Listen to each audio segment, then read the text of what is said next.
అదే RTV app వార్తల్ని క్షణాల్లో చదివే అవకాశం ఉంటుంది. ఒక న్యూస్ పేపర్, ఒక టెలివిజన్ ఛానల్ మీ చేతుల్లో ఎప్పుడూ ఉంటాయి. బల్కంపేట్ ఎల్లమ్మ తల్లి కళ్యాణ మహోత్సవానికి తీరా చూస్తే చాలా మంది కూడా రావడం జరిగింది. కళ్యాణ మహోత్సవం కూడా అంగరంగ వైభవంగా జరిగింది. మరి ముహూర్తం గురించి అలాగే మరిన్ని వివరాలు తెలుసుకోవడానికి ఇప్పుడు మనతో పాటు కొంతమంది ఉన్నారు, వారితో మాట్లాడి తెలుసుకుందాం. నమస్కారం గురుగారు.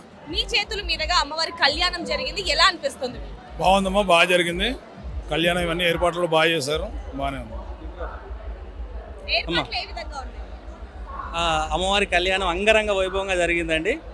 మన పోలీస్ డిపార్ట్మెంట్ కానీ, వాటర్ డిపార్ట్మెంట్ కానీ, హెల్త్ డిపార్ట్మెంట్ అందరి సపోర్టు సహకారంతో మన భక్తులకు ఎటువంటి ఇబ్బంది లేకుండా మా ప్రముఖ అర్చకులు మా అనిలయ్య గారి చేతుల మీదుగా మా అందరి అధికారులు, మంత్రివర్యులు, అందరి దేవాదాయ శాఖ అధికారుల చేతుల మీద ఘనంగా అంగరంగ వైభవంగా జరిగిందండి.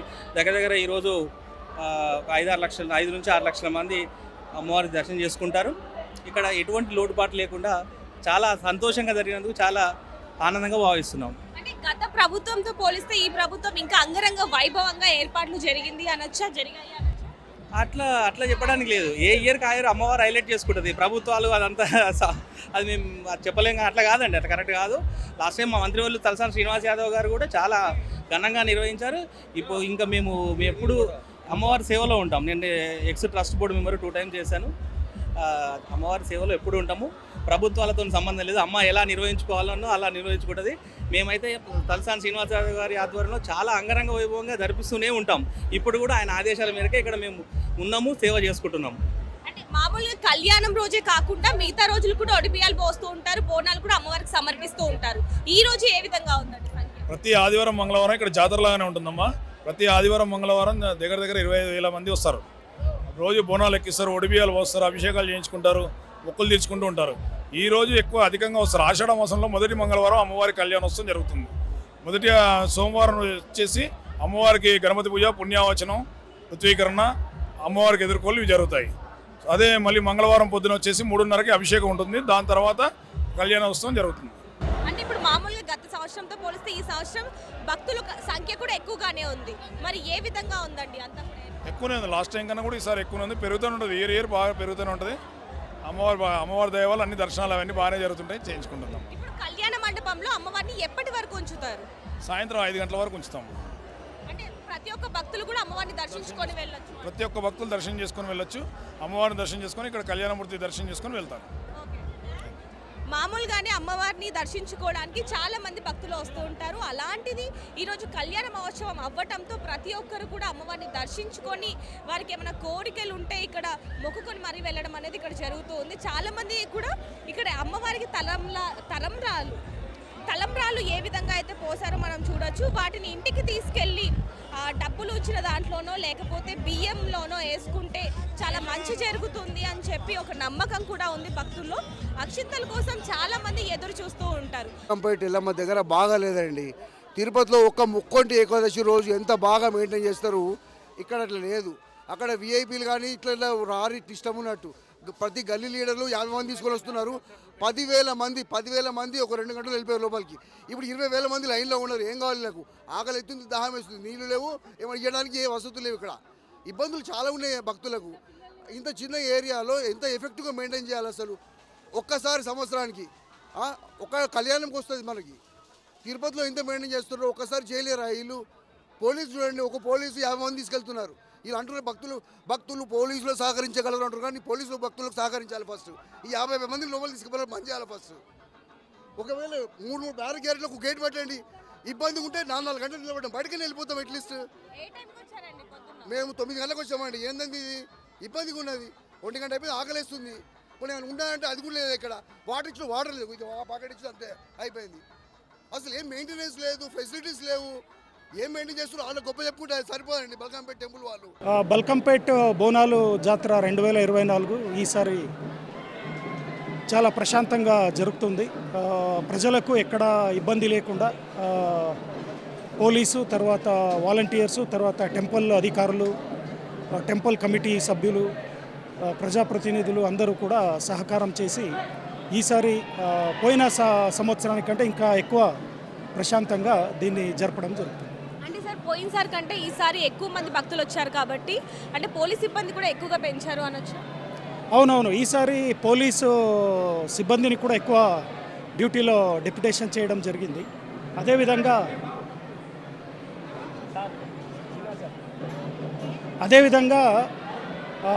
ఈసారి ఉచిత బస్సు ప్రయాణం వల్ల చాలా ఎక్కువ మంది మహిళా భక్తాదులు కూడా వచ్చారు. దానికి తగ్గట్టు traffic police and law and order police కూడా సంఖ్యని కూడా పెంచి బందోబస్తు కూడా చాలా పటిష్టంగా చేయడం జరిగింది. అంటే ఇప్పుడు సనత్ నగర్ నుంచి కానివ్వండి, లేకపోతే ఫతేనగర్ నుంచి ఇక్కడ నుంచి వెళ్ళే వాళ్ళు, సత్యం థియేటర్ నుంచి వెళ్ళే వాళ్ళు ఎక్కడికి మళ్ళిస్తున్నారు? ఏ రూట్ నుంచి మళ్ళిస్తున్నారు? మన ఈ ఫతేనగర్ నుంచి వచ్చేవాళ్ళు, తర్వాత ఇక్కడ మన బేగంపేట సైడ్ నుంచి వచ్చేవాళ్ళందరినీ కూడా మన బేగంపేట సైడ్ మళ్ళించి వాళ్ళందరికీ కూడా ట్రాఫిక్ పోలీసు గైడ్ చేస్తున్నారు. పొద్దు నుంచి ఎటువంటి ఇబ్బంది లేదు.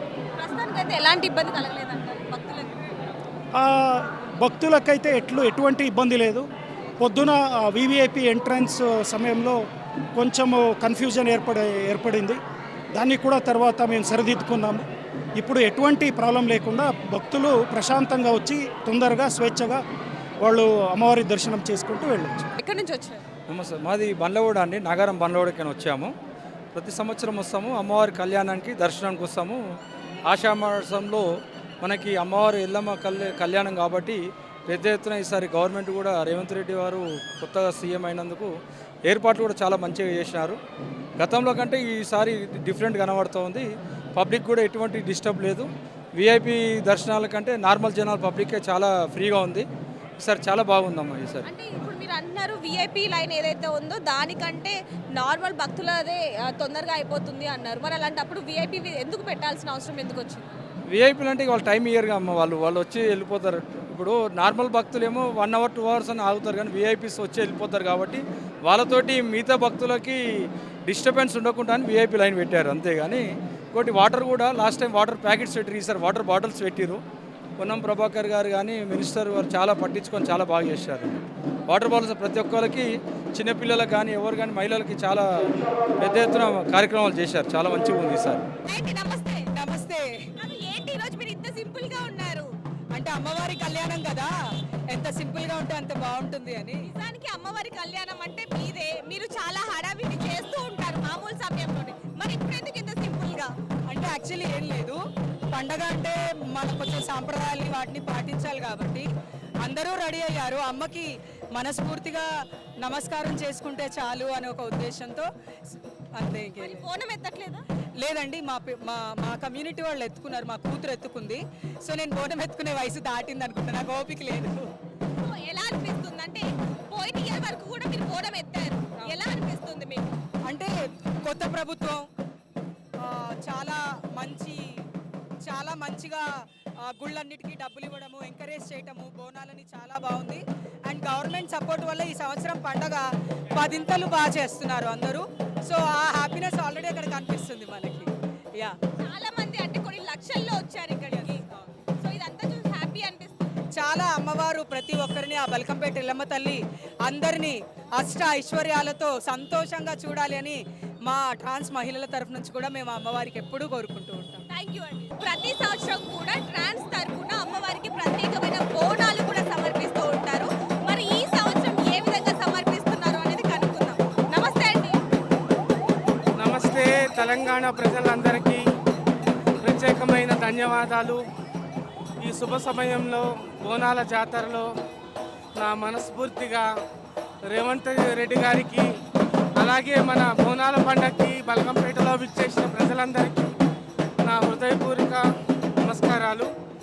నేను జోగిని స్వప్నమాలమ్మని.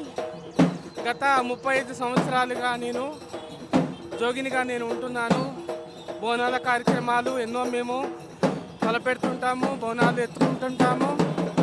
ఇక్కడ చేరవలసిన భక్తులందరూ కూడా ఆయురారోగ్యాలతో, సిరి సంపదలతో, భోగభాగ్యాలతో బాగుండాలని నేను కోరుకుంటూ, ఈ అవకాశం ఇచ్చిన టీవీ ఛానల్స్ వాళ్ళందరూ కూడా నేను కృతజ్ఞతలు తెలియజేసుకుంటున్నాను. మా గురువు గారైన బోయగూడ నరసింహ అంటే చాలా పాత పెద్దవారు. ఆయన ఆశీర్వాదంతో బోయగూడ నరసింహరావు అంటే చాలా పేరు ప్రతిష్టలు ఉన్నాయి. అలాగే వారి ఆశీస్సులతో ఈ రోజున బల్కంపేటలో మేము వారి శిష్యులుగా మేము చెప్పబడుతున్నాము. బల్కంపేట జాతర ఆనందంగా జరిగి ఈ 2 నెలల జాతర చాలా మధురంగా జరగాలని మన శివసత్తులు అలాగే కాంగ్రెస్ ప్రభుత్వంలో ఉన్న రేవంత్ రెడ్డి గారి పరిపాలన మంచిగా సాగాలని అందరికీ అన్ని సదుపాయాలు దొరకాలని భక్తులు ఎవరైతే వస్తున్నారో చాలా ఇబ్బంది పడుతున్నారు. అలాగే మా శివసత్తులందరికీ ప్రత్యేకమైన దర్శనాలు ఇప్పించాలి మేము కోరుకుంటున్నాము. టీవీ ఛానల్స్ వాళ్ళందరికీ థ్యాంక్ యూ. ఇలాగే మేమందరము ఎప్పటికీ ఇలాగే జోగినిగా బోనాలు ఎత్తుకునే శివసత్తులుగా మేము బాగుండాలని కోరుకుంటూ ప్రజలందరూ బాగుండాలని కోరుకుంటూ నమస్తే అందరికీ. జై తెలంగాణ. మీ చేతి మీదుగా బోనాలు వెళ్ళడం ఎలా అనిపిస్తుంది? ప్రతి సంవత్సరం నా వయసు 60 సంవత్సరాలు. గత 35 సంవత్సరాల నుంచి ఈ పులకపట్టి ఎల్లమ్మకు సేవ చేస్తుంటాం. ప్రతి సంవత్సరం ఆషాఢ మాసం మొదటి సోమవారం మంగళవారం ఇక్కడ వచ్చి సోమవారం ధూళి దర్శనం చేసుకొని సాయంత్రం పూట అమ్మవారికి ఒడిబాలు పోస్తాం. మంగళవారం ఉదయం మైలపట్టం దొక్కి లగ్గం చేసుకున్నట సదరపట్టం దొక్కి అమ్మవారికి బోనాలు సమర్పించుకుంటాం. మాది నల్గొండ జిల్లా. నా పేరు జానయ్య స్వామి. మేము ప్రతి ఏటా వచ్చేసి అమ్మవారికి శివసత్తులం గణాదులం ఉగ్గు డోళ్ళతోని డప్పులతోని దరువులతోని అమ్మవారికి కోరికన ముక్కులు తీసుకున్నాం. ప్రతి సంవత్సరం ఒడిబియాలు అమ్మవారికి పండ్లు పలహాలు నైవేద్యాలు బూరెలు కలగూరలు అమ్మవారికి సమర్పించుకుంటాం. మా తరపుకెళ్ళి మా కాడికి వచ్చిన భక్తులకు కూడా మేము ఇక్కడ తోలుకొస్తాం. ఏటేటా వాళ్ళ పిల్ల పాపలు చల్లగా ఉండాలని అమ్మవారికి ఎప్పటిగా మేము బోనం సమర్పించుకుంటున్నాం. నా తోటి శివసత్తులకు శరణార్థి, గణాదులకు శరణార్థి, ఉగ్గు వాళ్ళకి శరణార్థి. ఇంతవరకు సెలవు. మీరు ఎన్నేళ్ల నుంచి బోనం ఎత్తుకున్నారో అమ్మవారికి సమర్పిస్తున్నారు? గత 6 సంవత్సరాల నుంచి నేను అమ్మవారికి బల్కంపేట ఎల్లమ్మకు శ్రీ రేణుకా ఎల్లమ్మకు బోనం సమర్పిస్తున్నా. నాకు కూడా కోరికలు చాలా నెరవేర్చింది అమ్మవారు. ఆరోగ్యంలో పరిస్థితి కూడా బాగుంటే బాగు చేసింది. అమ్మవారికి బోనం సమర్పించుంటే చాలా సంతోషంగా ఉంది. ఒడిబియ్యం పోసి నైవేద్యం సమర్పించి నిద్ర చేసి వెళ్ళిపోతాం అమ్మవారికి. చాలా సంతోషంగా ఉంది అమ్మవారికి బోనం పెడితే. మరిన్ని వీడియోస్ కోసం ఛానల్ ని సబ్స్క్రైబ్ చేయండి. లేటెస్ట్ అప్డేట్స్ కోసం వాట్సాప్ ఛానల్ ని ఫాలో చేయండి. అండ్ లింక్ డిస్క్రిప్షన్ లో ఉంది.